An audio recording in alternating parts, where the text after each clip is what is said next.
Hello, it's Sharon with MVP Realty here in Southwest Florida. Oftentimes in today's market, people are looking to buy and sell simultaneously, which sounds tricky and can be complicated if you don't have the right people working for you to meet this goal. When deciding whether or not you're going to sell first or buy first, there's two really important questions to ask. Number one, is it a buyer's or a seller's market? And number two, can you afford to buy without having to sell your property first? It's a valid question. So let's say it's a seller's market and you're looking to buy as well as sell. If it's a seller's market, you probably want to buy first if you can. Reason being, inventory's tight, and if you have to sell your property in order to buy in a reduced inventory market, you're going to find yourself potentially buying a property you didn't want, maybe having to rent in between both properties, or possibly just spending more than you wanted to in the first place.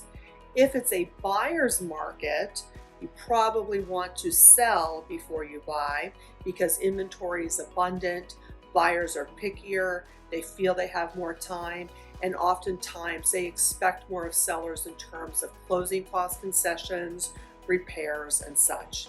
The second question, can you afford it, is if you need to sell in order to buy and you have equity in your property, you can always get with a very experienced and knowledgeable lender and do a HELOC loan or a bridge loan. This will facilitate you being able to make this happen. If you're a cash buyer, it's probably less of an issue. But ideally, whether you're paying cash or financing, I don't know of anybody who really wants to be stuck with two mortgages.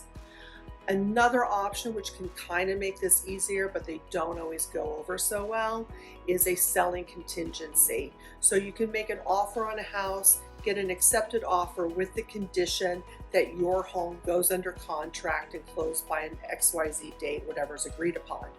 These aren't overly popular, reason being it usually advantages the buyer exclusively and very little advantage and a lot of risk to the seller.